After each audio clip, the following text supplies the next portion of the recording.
The Shore Festival. The Apple Cart, a political extravaganza in 2 acts and an interlude by Bernard Shaw, with Peter Barksworth as King Magnus, Nigel Stock as Proteus, Colin Douglas as Boanerges, Elizabeth Spriggs as Lysistrata, Dilys Laye as Amanda, and Prunella Scales as Orinthia. The Apple Cart. Composition began 5th of November 1928, completed 29th of December 1928. First published in German in 1929, published in English 1930. First presented in Polish in Warsaw in June 1929. First presented in English at the Malvern Festival in August 1929. The Apple Cart is set in the future, at a time when all people now living are dead. An office in the royal palace on a fine summer morning. Pamphilius and Sempronius, the king's secretaries, are working. What was your father, Sempronius? What was your father? My father? Yes, what was he? A ritualist. No, I don't mean his religion. I mean his profession and his politics.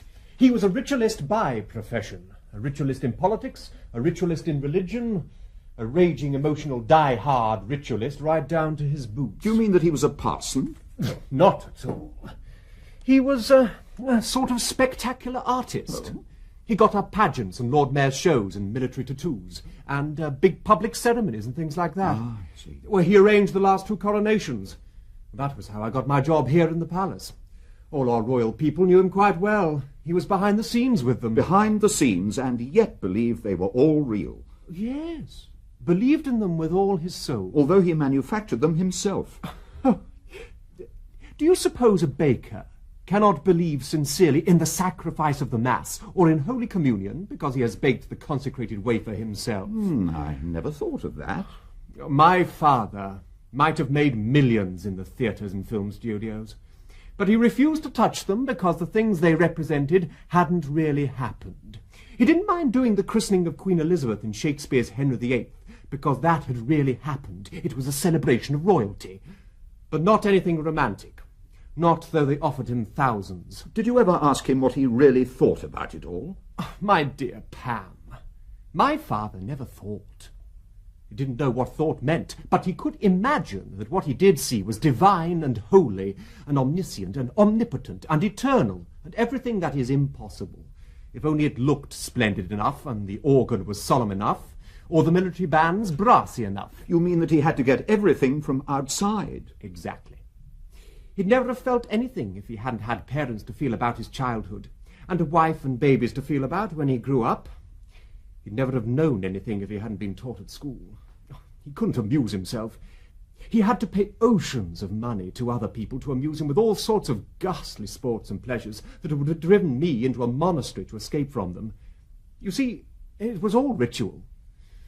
He went to the Riviera every winter just as he went to church. Is he still alive? I should like to know him. Oh, no. He died in 1962 of solitude. Of solitude? What do you mean? Was he in prison? No. His yacht struck a reef and sank somewhere off the north of Scotland, and he managed to swim to an uninhabited island. All the rest were drowned, and he was not taken off for 3 weeks. When they found him, he was melancholy mad, poor old boy. He never got over it, simply from having no one to play cards with and no church to go to. My dear Sem, one isn't alone on an uninhabited island. My mother used to stand me on the table and make me recite about it. To sit on rocks, to muse o'er flood and fell, to slowly trace the forest's shady scene, where things that own not man's dominion dwell, and mortal foot hath ne'er or rarely been, to climb the trackless mountain all unseen, with the wild flock that never needs a fold, alone o'er steeps and foaming falls to lean. This is not solitude, 'tis but to hold converse with nature's charms and view her stores unrolled. Now you have hit the really funny thing about my father. All that about what you call nature didn't exist for him. It had to be something artificial to get at him. Nature to him meant nakedness, and nakedness only disgusted him. He wouldn't look at a horse grazing in a field. But put splendid trappings on it and stick it into a procession, and he just loved it. The same with men and women. They were nothing to him until they were dressed up in fancy costumes and painted and wigged and titled. Think of the horror of that island to him. A void, a place where he was deaf and dumb, and blind and lonely. I should have been as happy as a man in a picture gallery, looking at the dawns and sunsets, the changing seasons, the continual miracle of life ever renewing itself. Who could be dull with pools in the rocks to watch? Yet my father, with all that under his nose, was driven mad by its nothingness. They say that where there is nothing, the king loses his rights. My father found that where there is nothing, a man loses his reason and dies. Let me add that in this palace, when the king's letters are not ready for him at 12 o'clock, a secretary loses his job. Yes, and devil take you. Why did you start me talking before I had finished my work? Well, you have nothing to do but pretend to read the newspapers for him. And when you say, "Nothing particular this morning, sir," all he says is, "Thank heaven." But if I missed a note from one of his aunts inviting herself to tea, or a little line from Orinthia the Beloved, marked strictly private and confidential, to be opened by His Majesty alone, I should never hear the end of it. He had 6 love letters yesterday, and all he said when I told him was, "Take them to the Queen." He thinks they amuse her. I believe they make her as sick as they make me. Do Orinthia's letters go to the Queen? No, by George. Even I don't read Orinthia's letters. My instructions are to read everything, but I take care to forget to open hers. And I notice that I am not rebuked for my negligence. I suppose you know... Oh, shut up, Pam. I shall never get through if you go on talking. I was only going to say that I suppose... Something about Orinthia. Don't. If you indulge in supposition on that subject, you will lose your job, old chap. So stow it. Don't cry out before Orinthia is hurt, young chap. I was going to say that I suppose you know that bull-roarer Boanerges has just been taken into the cabinet as president of the Board of Trade, and that he's coming here today to give the king a piece of his mind, or what he calls his mind, about the crisis. What does the king care about the crisis? There has been a crisis every 2 months since he came to the throne, but he has always been too clever for them. He'll turn Boanerges inside out before letting him roar the palace down. Look here, the king has an appointment with me at 11:15. How long more am I to be kept waiting? Good morning. Mr. Boanerges, I think. Oh, good morning to you. They say that politeness is the punctuality of kings. The other way about, Mr. Boanerges. Punctuality is the politeness of kings, and King Magnus is a model in that respect. Your arrival cannot have been announced to His Majesty. I will see about it. Be seated, Mr. Boanerges.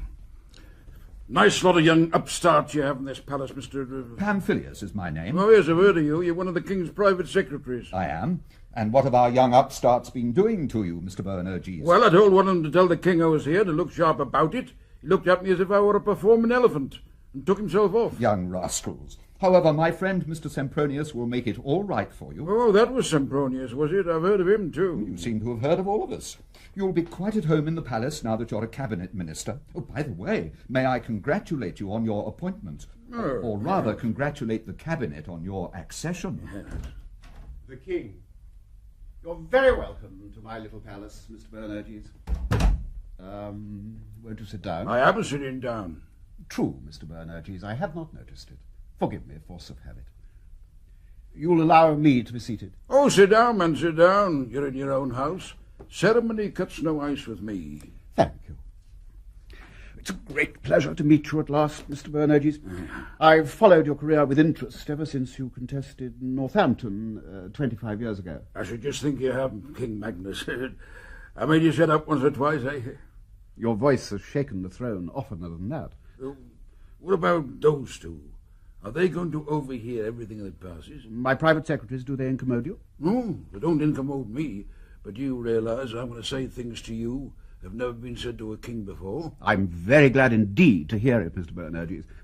I thought I'd already heard everything that could possibly be said to a king. I shall be grateful for the smallest novelty. I warn you, it won't be agreeable. I'm a plain man, Magnus. A very plain man. Not at all, I assure you. I'm not alluding to my personal appearance. Nor was I. Do not deceive yourself, Mr. Boanerges. You're very far from being a plain man. To me, you've always been an enigma. Well, perhaps I am. A bit of an enigma. Perhaps I am. I wish I could see through you, Mr. Boanerges, but I've not your sort of cleverness. I can only ask you to be frank with me. You mean about the crisis? Well, frank is just what I'm here to be. And the first thing I'm going to tell you frankly about is that this country has got to be governed, not by you, but by your ministers. I shall be only too grateful to them for taking a very difficult and thankless job off my hands. But it's not on your hands. It's on your ministers' hands. You are only a constitutional monarch. Do you know what they call that in Belgium? An India rubber stamp, I think. Am I right? You are, King Magnus, an India rubber stamp. That's what you have got to be, and don't you forget it. Well, yes, that's what we are most of the time, both of us. What do you mean, both of us? Well, they bring us papers, we sign. You have no time to read them, luckily for you. But I'm expected to read everything. I do not always agree, but I must sign. There's nothing else to be done. Nobody will make an India rubber stamp of Bill Boanerges, take that from me. No, of course not. Is it not curious how people idealize their rulers? In the old days, the king, poor man, was a god, and was actually called God, and worshipped as infallible and omniscient. That was monstrous. It was silly, just silly. But was it half so silly as our pretence that he's an India rubber stamp? What man has ever approached either a king or a minister and been able to pick him up from the table and use him as one picks up and uses a piece of wood and brass and rubber? Permanent officials of your department will try to pick you up and use you like that. 19 times out of 20, you will have to let them do it because you cannot know everything. And even if you could, you cannot do everything and be everywhere.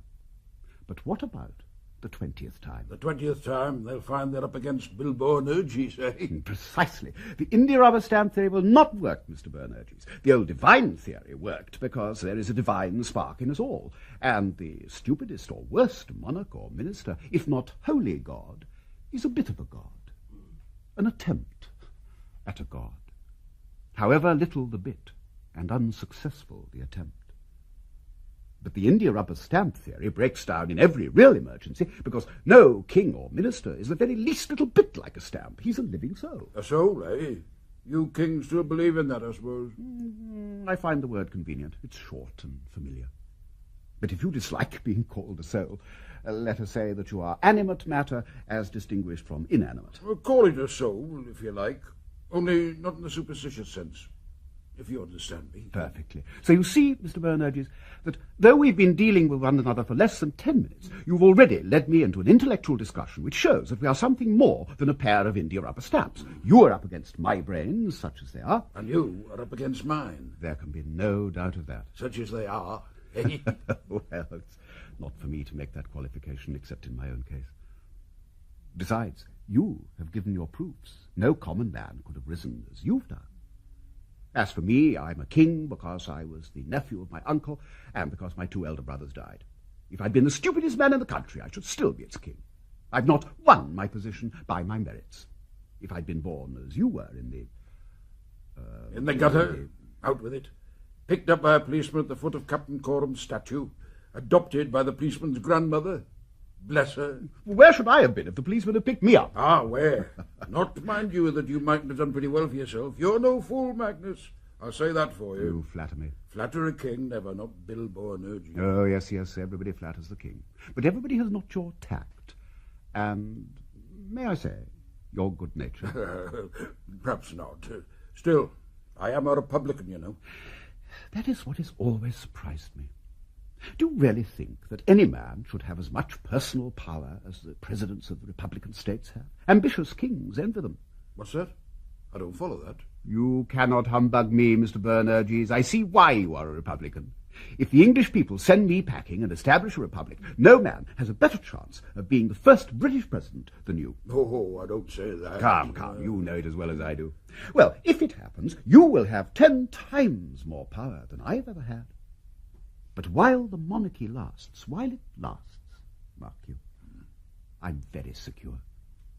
I escape the dreadful and demoralizing drudgery of electioneering. I've no voters to please. Ministers come and ministers go, but I go on forever. The terrible precariousness of your position. What's that? How is my position precarious? Well, the vote may go against you. Yours is a trade union seat, is it not? If the Hydroelectric Workers' Federation throw you over, where would you be? They won't throw me over. You don't know the workers, Magnus. You've never been a worker. No king on earth is as safe in his job as a trade union official. There's only one thing that can get him sacked. That's drink. Not even that, as long as he doesn't actually fall down. I talk democracy to these men and women. I tell them that they have the vote and that theirs is the kingdom and the power and the glory. I say to them, you are supreme. Exercise your power. They say, that's right. Tell us what to do. And I tell them. I say, exercise your vote intelligently by voting for me. And they do. That's democracy. And a splendid thing it is, too, for putting the right men in the right place. Magnificent. I've never heard it better described. You certainly have a head on you, Mr. Boanerges. Yes. You should write an essay on democracy. Papa?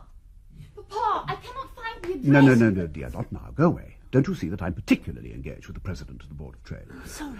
You must excuse my unruly daughter, Mr. Boanerges. May I present her to you? Alice, my eldest girl. Mr. Boanerges, dear. Oh. Are you the great Mr. Boanerges? Well, I don't call myself that, you know, but I believe the expression is in use, as you might say. I'm very pleased indeed to make the acquaintance of the Princess Royal. How do you do? Well, my dear, you've broken up a most interesting conversation, and to me a most instructive one. But it's no use our trying to go on, Mr. Boanerges. I must go and find what my daughter wants, though I strongly suspect that what she really came in for was to see my wonderful new minister. We shall meet again presently. You know that the Prime Minister is calling on me today with some of his colleagues, including, I hope, yourself, to discuss the crisis. Yes. You will excuse us, won't you? Oh, that's all right. That's quite all right. Well, say what you will, Pamphilius. The king's no fool, not when you know how to handle him. Of course, that makes all the difference. And the girl hasn't been spoiled. I was glad to see that. She doesn't seem to know that she's the Princess Royal, eh? Well, she wouldn't dream of giving herself any airs with you. What? Isn't she always like that? Oh, no. It's not everybody who is received as you have been. I hope you have enjoyed your visit. Well, I pulled Magnus through it pretty well, eh? Don't you think so? He was very pleased. You have a way with you, Mr. President. Well, perhaps I have. A bevy of 5 cabinet ministers enters. How'd you get on with the king, Bill? Proteus, the Prime Minister. Right as rain, Joe. You leave the king to me. I know how to handle him. Oh, really? Crassus, Colonial Secretary, elderly and anxious. If I'd been in the cabinet these last 3 months, there'd been no crisis. He put you through it, did he? Nicobar, Foreign Secretary, snaky and censorious. What do you mean, put me through it? Is this a police office? The 3rd degree is not unknown in this palace, my boy. What? Pliny, the Chancellor of the Exchequer, good-humoured and conciliatory. Did the Queen take a hand? Albus, Home Secretary, rude and thoughtless. No, but the Princess Alice happened to drop in. She was greatly impressed by the President. What in hell are you laughing at? Take no notice of them, Bill. They're only having a bit of fun with you as a newcomer. Come on, lads, enough of fooling. Let's get to business. We'll leave you, gentlemen. Thank you. Be seated, gentlemen. Here. Now, to start with, do you chaps all fully realise that though we wiped out every other party at the last election and have been in power for the last 3 years, this country has been governed during that time by the king? I don't see that. Well, if you don't, Nicobar, then for heaven's sake either resign and get out of the way of men who can see the facts and look them in the face, or else take my job and lead the party yourself. The worst of you is that you won't face the fact that though you're Prime Minister, you're not God Almighty. The king can't do anything except what we advise him to do. How can he govern the country if we have all the power and he has none? Don't talk silly, Dick. This India rubber stamp theory doesn't work. What man has ever approached a king or a minister and been able to pick him up from the table and use him as you'd use a bit of wood and brass and rubber? The king's a live man. What more are you, with your blessed advice? Hello, Bill. You've been having your mind improved by somebody. What do you mean? Isn't it what I've always said? Oh, will you stop squabbling? What are we going to say to the king when he comes in? If you'll only hold together and say the same thing, or let me say it, he must give way. But he's as artful as the very devil. He'll have a pin to stick into the seat of every man of you. And if you all start quarrelling and scolding and bawling, which is just what he wants you to do, it'll all end in his having his own way as usual, because one man that has a mind and knows it can always beat 10 men who haven't and don't. Steady, Prime Minister, you're Oh, overwrought. it's enough to drive a man mad. I'm sorry, Chancellor. Where's Mandy? And Lizzie. Oh, late as usual. Come, business. Order. The king is working the press against us. The king is making speeches. Things have come to a head. He said yesterday on the opening of the new Chamber of Commerce building that the king's veto is the only remaining defence of the people against corrupt legislation. So it is, my jingo. What other defence is there? Democracy? Yeah. We know what democracy is worth. What we need is a strong man. Yourself, for instance. I should stand a better chance than you, my lad. If we were a republic and the people could choose, let me tell you that a republican president has more power than the king because the people know they need a strong man to protect them against the rich. This is a nice thing. 2 Labour papers have leading articles this morning supporting the king. And the latest addition to the cabinet here is a king's man. I resign. No, You can't. You mustn't. No use. I resign, I tell you. You can all go to the devil. I've lost my health and almost lost my reason. Trying to keep this cabinet together in the face of the cunningest of enemies a popular government has ever had to face. I've had enough of it. I resign. But not at such a moment as this. Don't let us swap horses when crossing a stream. Why not, Crassus, if the horse you've got is subject to hysterics? Not to mention that he may have more than one horse at your disposal. Right you are. Perfectly true. Take my job, Nick. No. It's vacant for you, Bill. No. I wish you joy of it. Now, boys, be good. We can't make a new cabinet before Magnus comes in. You have something in your pocket, Joe. Huh? Out with it. Read it to them. What I was going to propose, and you can take it or leave it, is an ultimatum. Good, Proteus. Either he signs this, or... Or what? Oh, you make me sick. You're sick already by your own account. I only ask, suppose he refuses to sign your ultimatum. You call yourself a cabinet minister and you can't answer that? No, I can't. I press my question. You said he must sign or.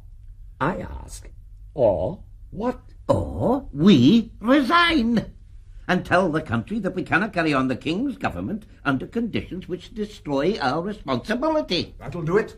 He couldn't face that. Yes, that'll bunker him. Is that agreed? Yes. I retain an open mind. Let's hear the ultimatum. Yes, let's hear it.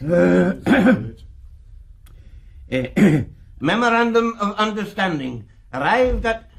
The king enters with Amanda, postmistress general, a merry lady, and Lysistrata, power mistress general, a grave lady. Oh, sir.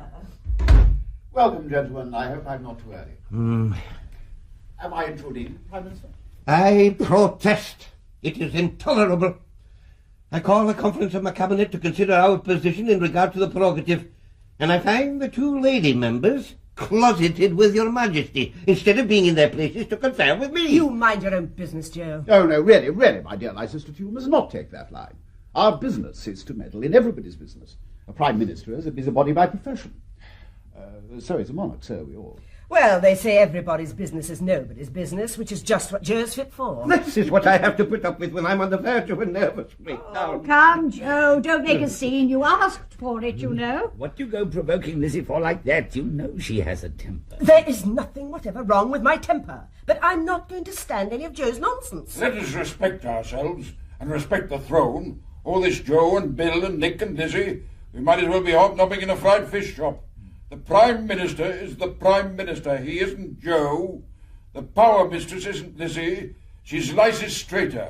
Certainly not Bill. She's Lysistrata. You'd better say Lizzie. It's easier to pronounce. Lysistrata? A more foolish affectation I never heard. You might as well call me Boanerges. Shall we sit, ladies and gentlemen? Prime Minister, the word is with you. Why have you all simultaneously given me the great pleasure of exercising your constitutional right of access to the sovereign? Have I that right, sir, or haven't I? Most undoubtedly you have. You hear that, Joe? Oh, for heaven's sake, don't contradict her, Joe. We shall never get anywhere at this rate. Come to the crisis. Yes. Ultimatum. Let's have the ultimatum. Oh, there's an ultimatum. I gathered from yesterday's evening papers that there's a crisis, another crisis. But the ultimatum is new to me. Have you an ultimatum? Your Majesty's allusion to the royal veto in the speech yesterday has brought matters to a head. It was perhaps indelicate, but you all allude so freely to your own powers, to the supremacy of Parliament and the voice of the people and so forth, that I fear I've lost any little delicacy I ever possessed. If you may flourish your thunderbolts, why may I not shoulder my little popgun of a veto and strut up and down with it for a moment? This is not a subject for jesting. I'm not jesting, Mr. Nicobar. But I'm certainly trying to discuss our differences in a good-humoured manner. Do you wish me to lose my temper, make a scene? Oh, please, no, Your Majesty. We get enough of that from Joe. I protest. I do not lose my temper. Take care, Prime Minister, take care. Do not let your wily Postmistress General provoke you to supply the evidence against yourself. I thank Your Majesty for the caution. The Postmistress General has never forgiven me for not making her First Lady of the Admiralty. She has 3 nephews in the Navy. Oh, you! Gently, Amanda, gently. 3 very promising lads. They do you credit. I never wanted them to go to sea. I could have found them better jobs in the post office. Apart from Amanda's family relations, am I face to face with a united cabinet? No, sir, you are face to face with a squabbling cabinet. But on the constitutional question, united we stand. Divided we fall. That is so. Hear, hear. What is the constitutional question? Do you deny the royal veto, or do you object only to my reminding my subjects of its existence? What we say is that the king has no right to remind his subjects of anything constitutional except by the advice of the Prime Minister, and in words which he has read and approved. Which Prime Minister? There are so many of them in the cabinet. There, serves you all right. Aren't you ashamed of yourselves? If His Majesty wants a cabinet of dumb dogs, he'll not get it from my party. Yeah. Heaven forbid. The variety of opinion in the cabinet is always most instructive and interesting. Who is to be a spokesman today? Oh, I know Your Majesty's opinion of me, but... Let me state it, quite frankly. My opinion of you is that no man knows better than you when to speak and when to let others speak for you, when to make scenes and threaten resignations, and when to be as cool as a cucumber. Well, sir, I hope I'm not such a fool as some fools think me. I may not always keep my temper. You would not be surprised at that if you knew how much temper I have to keep. At this moment, my cue is to show you not my own temper, but the temper of my cabinet. If we are to carry on your government, we cannot have you making speeches that express your own opinions and not ours. We cannot have you implying that everything that is of any value in our legislation is your doing and not ours. We cannot have you telling people that their only safeguard against the political encroachments of big business, whilst we are doing nothing but bungling and squabbling, is your power of veto. It has got to stop once for all. Is that clear? Far clearer than I've ever dared to make it, Mr. Proteus. Except, by the way, on one point. When you say that all this of which you complain must cease once for all, do you mean that henceforth I am to agree with you, or you with me? I mean that when you disagree with us, you are to keep your disagreement to yourself. That would be a very heavy responsibility for me. If I see you leading the nation over the edge of a precipice, may I not warn it? It is our business to warn it, not yours. Suppose you don't do your business, Mr. Balbus. Suppose you don't see the danger. That has happened. It may happen again. But as Democrats, I think we're bound to proceed on the assumption such a thing cannot happen. Rot. It's happening all the time. Until somebody has the gumption to put his foot down and stop it. Oh, yes, I know, but that is not democracy. Democracy means... I have 30 years' experience of democracy, as have most of you. I say no more. To make democracy work in Crassus's way, we need poverty and hardship. And we have abolished poverty and hardship. That is why the people trust us. And that is why you will have to give way to us. We have the people of England in comfort, solid middle-class comfort, at our back. No, we have not abolished poverty and hardship. Our big businessmen have abolished them. But how? By sending our capital abroad to places where poverty and hardship still exist. In other words, where labour is cheap. We live in comfort on the imported profits of that capital. Well, what more do you want? You surely don't grudge us our wonderful prosperity, sir? The more I see of the sort of prosperity that comes of your leaving our vital industries to big businessmen, as long as they keep your constituents quiet with high wages, the more I feel as if I was sitting on a volcano. Here, here. My department was perfectly able and ready to deal with the supply of power from the tides in the north of Scotland, and you gave it away, like the boobs you are, to the Pentland Firth Syndicate. A gang of foreign capitalists who'll make billions out of it at the people's expense, while we're bungling and squabbling. No. Crassus worked that. His uncle is chairman. Oh, a lie, a flat lie. He's not related to me. He's only my stepson's father-in-law. I demand an explanation of the words bungling and squabbling. We've had quite enough of them here today now. Who are you getting at? It was not I who bungled the factory bill. No. I found it on my desk when I took office, with all His Majesty's suggestions in the margin. And you know it. Have you all done playing straight into His Majesty's hands and making my situation here impossible? The question before us is not one of our manners and our abilities. His Majesty will not press that question, because if he did, he would oblige us to raise the question of his own morals. What? Good Joe. That's got him. Am I to take that threat seriously, Mr. Proteus? If you try to prejudice what is a purely constitutional question by personal scandal, it'll be easy enough for us to throw your mud back. In this conflict, we are the challengers. You have the choice of weapons. If you choose scandal, we'll take you on at that. Personally, I shall deplore it if you do. No good will come out of washing our dirty linen in public, but don't make any mistake as to what will happen. Now, I'll be plain with you. I'll dot the I's and cross the T's. You will say that Crassus is a jobber. Sit down, leave this to me. I am jobber. You will say that I should never have given the Home Office to a bully like Balbus. Oh, look here, Joe. You shut up, Bert. It's true. Well, what will happen? There'll be no denials, no excuses, no vindications. We shall not fall into that trap, clever as you are at setting it. Oh, no. Crassus will say, just simply, that you are a free thinker. And Balbus will say that you are a libertine. Now, King Magnus, our cards are on the table. What have you to say? Admirably put. People ask how it is that with all these strong characters around, you hold your own as the only possible Prime Minister, in spite of your hysterics and tantrums, your secretiveness, your appalling laziness. Here. You're getting it now, Joe, eh? But when the decisive moment comes, they find out what a wonderful man you are. I'm not a wonderful man. There's not a man or woman here whose job I could do as well as they do it. I am Prime Minister for the same reason that all Prime Ministers have been Prime Ministers. Because I'm good for nothing else. But I can keep to the point when it suits me.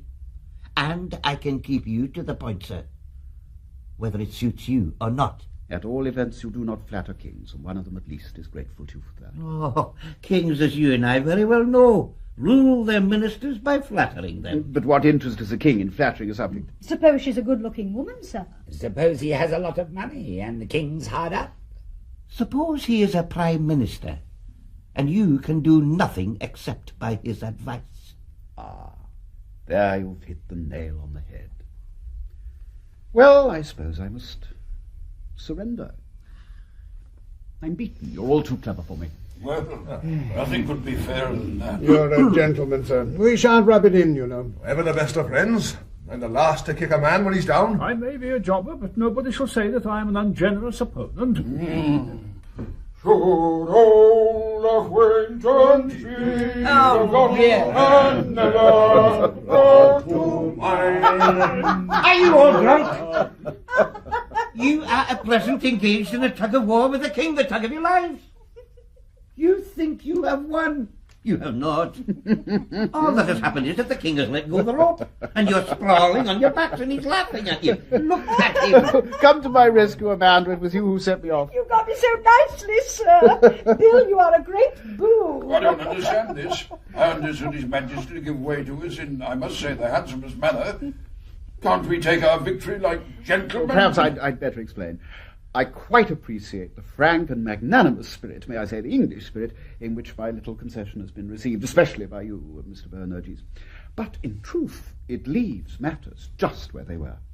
For I should never have dreamt of entering on a campaign of recrimination such as the Prime Minister suggested. As he's reminded you, my own character's far too vulnerable. A king is not allowed the luxury of a good character. Our country has produced millions of blameless greengrocers, but not one blameless monarch. Every king is supposed to be a libertine, and as oddly enough, he owes a great part of his popularity to this belief. He cannot deny it without deeply disappointing his subjects. Your Majesty's private affairs do not concern us in any case. Excuse me. Well, I hope Your Majesty recognises that kings are not the only people to whom certain sorts of mud always stick, no matter what fool throws them. Call a minister a jobber. Or a bungler. Oh, yes, or a bungler. And everybody believes it. Jobbery and incompetence are the two sorts of mud that stick to us, no matter how honest or capable we are. And we haven't the royal advantage that you enjoy, that the more the ladies take away your character, the better the people like you. Prime Minister, will you tell me what the Postmistress General is sniggering at? This is a free country, Bill. A sense of humour is not a crime. And when the king is not setting me off, you are. Where's the joke? I don't see it. If you could see a joke, Bill, you wouldn't be the great popular orator you are. Thank heaven. I'm not a silly giggler like some I could mention. Thanks, dearest Bill. Now, Joe, don't you think you've let us run loose long enough? What about that ultimatum? You traitor, Amanda. Sorry, sir. I'm in no hurry. His Majesty's speeches are very wise and interesting, and your back chat amuses both you and him. But the ultimatum is here all the time, and I shall not leave this room until I have His Majesty's signed pledge that its conditions will be observed. What are its terms? First, no more royal speeches. What, not even if you dictate them? Not even if we dictate them. Your Majesty has a way of unrolling the manuscript and winking. Winking? You know what I mean. The best speech in the world can be read in such a way as to set the audience laughing at it. And we've had enough of that, so in future no speeches. A dumb king. Ah, well, of course we cannot object to such speeches as we declare this foundation stone well and truly laid, and so forth.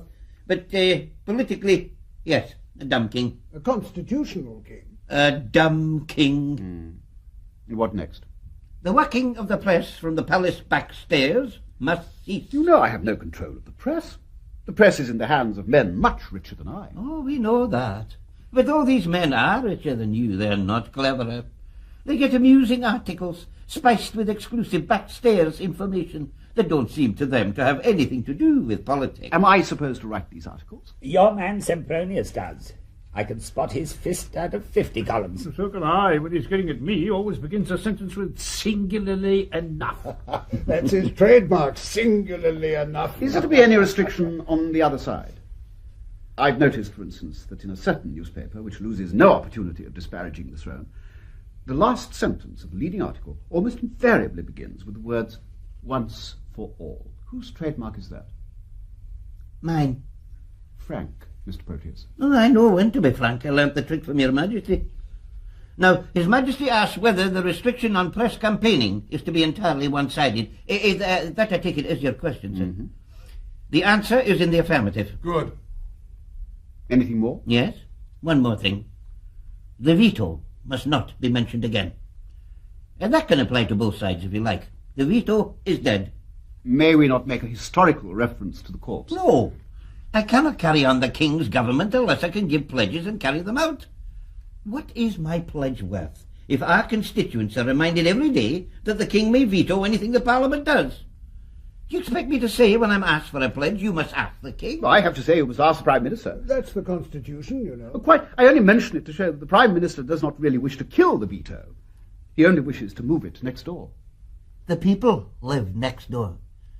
The name on the brass plate is public opinion. Admirably turned, Mr. Prime Minister. But unreal. I'm far more subject to public opinion than you, because, thanks to the general belief in democracy, you can always pretend that what you do is done by the will of the people, who, God knows, never dreamt of it and would not have understood it if they had. Whereas, for what a king does, he and he alone is held responsible. The demagogue may steal a horse, where a king dare not look over a hedge. I doubt if that is any longer true, sir. I know that I get blamed for everything that goes wrong in my department. Ah, but what a despot you are, Lysistrata. Indeed. Granted, however, that the people have found out long ago that democracy is humbug, and that instead of establishing responsible government, it has abolished it. Do you not see what this means? Steady, steady. I cannot sit here and listen to such a word as humbug being applied to democracy.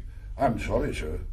But with all respect for you, I really must draw the line at that. You're right, Mr. Boanerges, as you always are. Democracy is a very real thing, with much less humbug about it than many older institutions. But it means not that the people govern, but that the responsibility and the veto now belong neither to kings nor demagogues as such, but to whoever is clever enough to get them. Yourself, sir, for example. I think I'm in the running.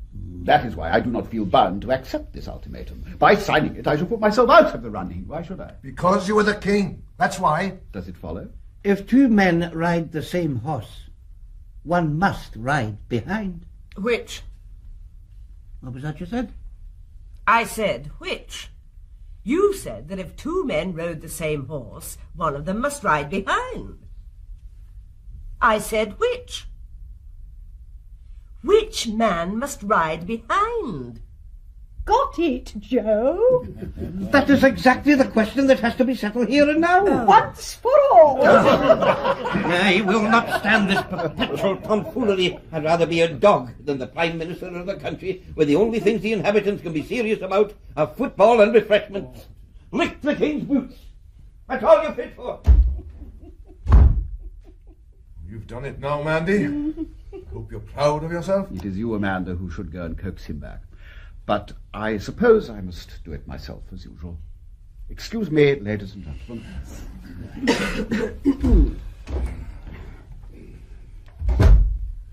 I told you what would come of conducting a conference with His Majesty if it were a smoking concert. I'm disgusted. We just cornered the old fox. Then Amanda must have a silly laugh and lets him out of it.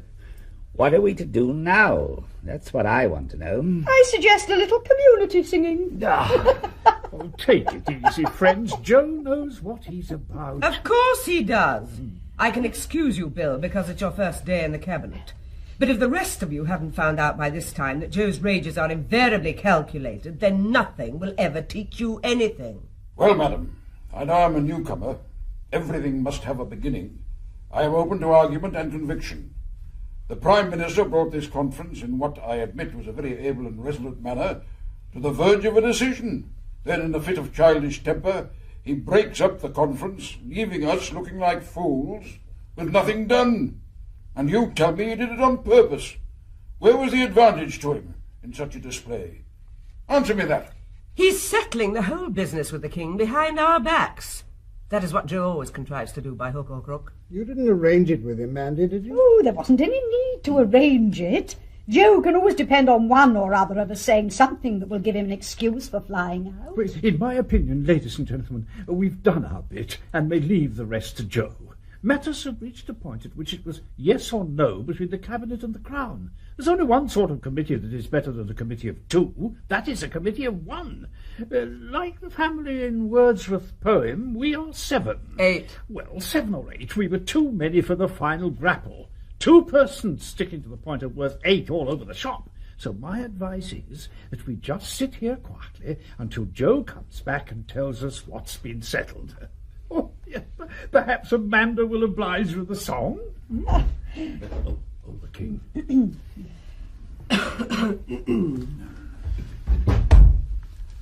Prime Minister has been good enough to pursue the discussion with me in private to a point at which the issue is now clear. If I do not accept the ultimatum, I shall receive your resignations and his, and the country will learn from his explanatory speech in the House of Commons that it is to choose between cabinet government and monarchical government. An issue on which I frankly say that I should be very sorry to win, as I cannot carry on without the support of a body of ministers whose existence gives the English people a sensation of self-government. Oh, shut up, will you? Naturally, I want to avert a conflict in which success would damage me and failure disable me. But you tell me that I can do so only by signing pledges which would make me a mere Lord Chamberlain, without even the despotism which he exercised over the theatre. How am I to defend myself? You are many, I oppose you single-handed. There was a time when the king could depend on the support of the aristocracy and the cultivated bourgeoisie. Today, there's not a single aristocrat left in politics, not a single member of the professions, not a single leading personage in big business or finance. Not one of them will touch this drudgery of government, this public work that never ends because we cannot finish one job without creating 10 fresh ones. We get no thanks for it because 99 hundredths of it is unknown to the people, and the remaining hundredth is resented by them as an invasion of their liberty or an increase in their taxation. It wears out the strongest man, and even the strongest woman, in 5 or 6 years. And this drudgery, remember, is a sweated trade, the only one now left in this country. My civil list leaves me a poor man among multimillionaires. Your salaries can be earned 10 times over in the city by anybody with outstanding organising or administrative ability. Our work is no longer even respected. It is looked down on by our men of genius as dirty work. What great actor would exchange his stage? What great barrister his court?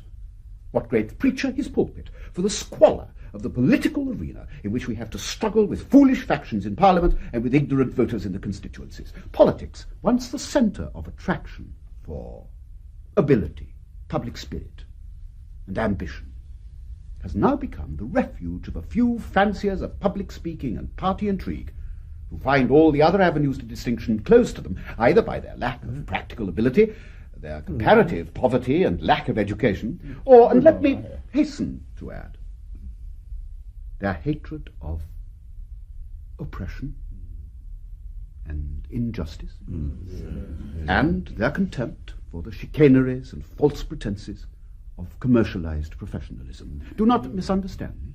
I do not want the old governing class back. It governed so selfishly that the people would have perished if democracy had not swept it out of politics. But evil as it was, in many ways, at least it stood above the tyranny of popular ignorance and popular poverty. Today, only the king stands above that tyranny. You are dangerously subject to it. I stand for the future and the past, for the posterity that has no vote, and the tradition that never had any.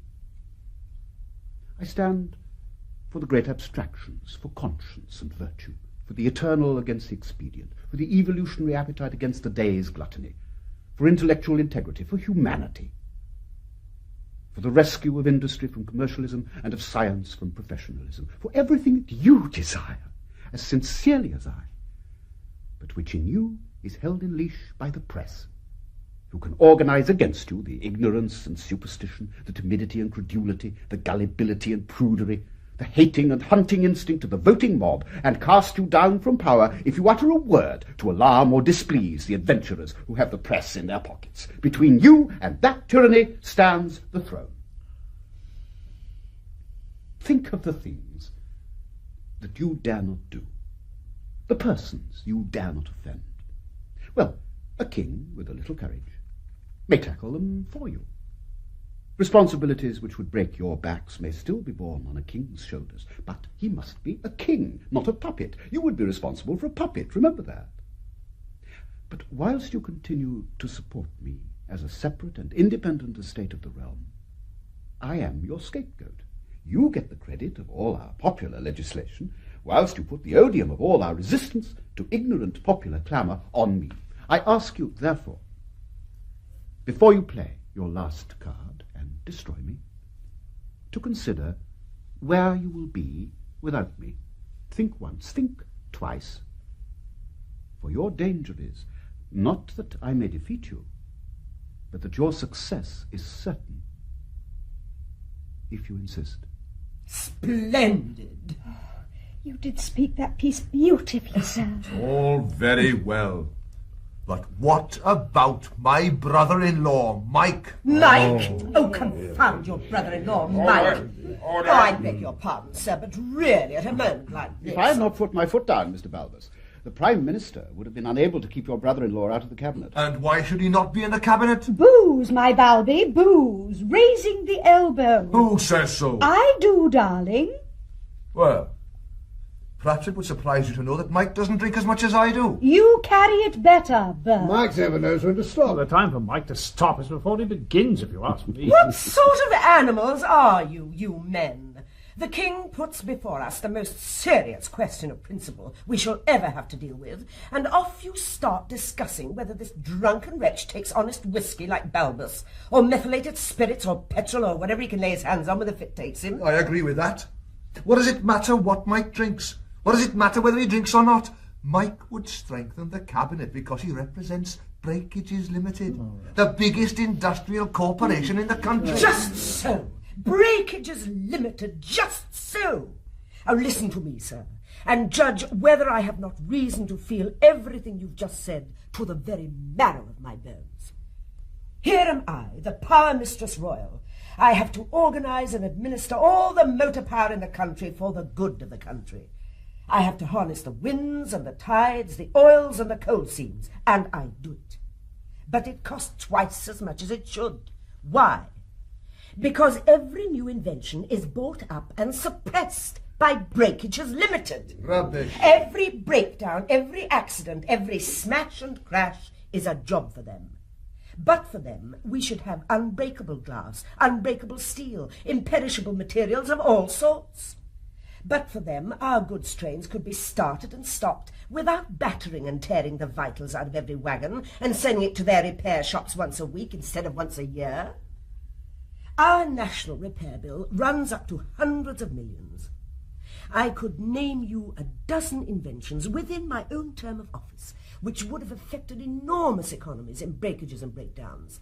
But these people can afford to pay an inventor more for his machine or his process or whatever it may be than he could hope to make by legitimate use of it. And when they've bought it, they smother it. When the inventor is poor and not good at defending himself, they make bogus trials of his machine and report that it's no use. I have been shot at twice by inventors driven crazy by this sort of thing. They blame me for it, as if I could stand up against this monster with its millions and its newspapers and its fingers in every pie. It's heartbreaking. I love my department. I dream of nothing but its efficiency. With me it comes before every personal tie, every happiness that common women run after. But what can I do? If I said one word of this in public, not a week would pass in the next 2 years without an article on the inefficiency and corruption of all government departments, especially departments managed like mine by females. But if I attempt to fight them, I shall be hounded out of public life, and they'll shove mouldy Mike into the cabinet to run my department in their interests. That is, to make such a failure of it that Joe will have to sell it to Breakages Limited and scrap iron prices. Oh, it's beyond death. You hear that, sir? Your one supporter in the cabinet admits that the industrial situation is too strong for it. I do not pretend to be able to control the women in my cabinet, but not one of them dare support you. What's that? Not dare? What do you bet that I don't go down to Mouldy Mike's constituency, yes, and say everything that Lizzie has said, and a lot more too, if I choose? I tell you, Breakages Limited never interferes in my department. I'd like to catch them at it. I'm afraid that is only because the efficiency of the post office is as important to them as to the general public. Stuff! They could get rid of me without shutting the post office. They're afraid of me, Amanda Postlethwaite. You coax them, I'm afraid. Coax? What do you think they care for coaxing? They can have all the coaxing they want from younger and prettier women than I by paying for it. No use trying to coax that lot. Intimidate them. That's the way to handle them. I wish I could intimidate them. But what can Amanda do that you cannot do? I'll tell you. She can't mimic people, and she can't sing funny songs. I can do both, and that with all respect, sir, makes me the real Queen of England. Oh, come. Disgraceful. Shame. If you provoke me, Bill, I'll drive you out of your constituency inside of 2 months. Oh, you will you? How? Just as I drove the chairman of Breakages out of my own constituency when he came down there and tried to take my seat from me. I never quite understood why he turned tail. How did you do it? I'll tell you. He opened his campaign with a great Saturday night speech against me in the Home Lovers' Hall to 5,000 people. In that same hall, a week later, I faced a meeting of the very same people. I didn't argue. I mimicked him. I took all the highfalutin passages in his speech and repeated them in his best manner till I had the whole 5,000 laughing at him. Then I asked them, would they like me to sing? And their yes nearly lifted the roof off. I had 2 songs. They both had choruses. One went, she lets me go out on a Saturday night, or Saturday night, or Saturday night, like that. The other went, boo-hoo, I want Amanda's teddy bear to play with. They sang it under the windows of his hotel next time he came. He cancelled his meeting and left. And that's how England is governed by yours truly, sir. Lucky for England that Queen Amanda is a good sort, in spite of some surface faults. Lucky for England there's only one of you, that's what I say. Should not the Queen support the King, Your Majesty? Sorry, sir, but there isn't room for 2 monarchs in my realm. I am against you on principle, because the talent for mimicry isn't hereditary. No. Anybody else? We've heard why the 2 ladies cannot support the king. Is there anybody who can? I see that my appeal has been in vain. I do not reproach you, ladies and gentlemen, because I perceive that your situation is a difficult one. The question is how to change it. Sign the ultimatum. That is how. I'm not quite convinced of that. The Home Secretary's brother-in-law was quite willing to sign the pledge of total abstinence if I would admit him to the cabinet. His offer was not accepted because, though none of us doubted that he would sign the pledge, we were not equally certain that the infirmities of his nature would allow him to keep it. My nature is also subject to infirmity. Are you satisfied, Mr. Proteus, that if I sign this ultimatum, I shall not inevitably relapse into the conduct that my nature dictates? What is the use of going on like this? You're like a man on the scaffold, spinning out his players to put off the inevitable execution as long as possible. Nothing that you can say will make any difference. You know you must sign. Well, why not sign and have done with it? Now you're talking, Joe. Gulp it down, sir. Won't get any sweeter by keeping, what? Oh, for God's sake, sign, sir. This is torture to me. I perceive, gentlemen, that I've come to the end of your patience. I will tax it no further. You've been very forbearing, and I thank you for it. I'll say no more by way of discussion. But I must have until 5 o'clock this evening to consider my decision. At that hour, if I can find no other way out, I will sign without another word. Meanwhile, ladies and gentlemen, au revoir.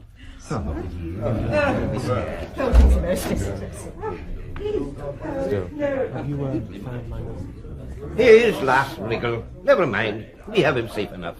Now, what about lunch? I'm starving. Lizzie, will you have lunch with me? Don't speak to me. Oh, poor darling Lizzie. She's a regular old true blue diehard. If only I had her brains and education. Or if she had my variety talent, what a queen she'd make. Like old Queen Elizabeth, eh? Well, don't grieve, Joe. I'll lunch with you since you're so pressing.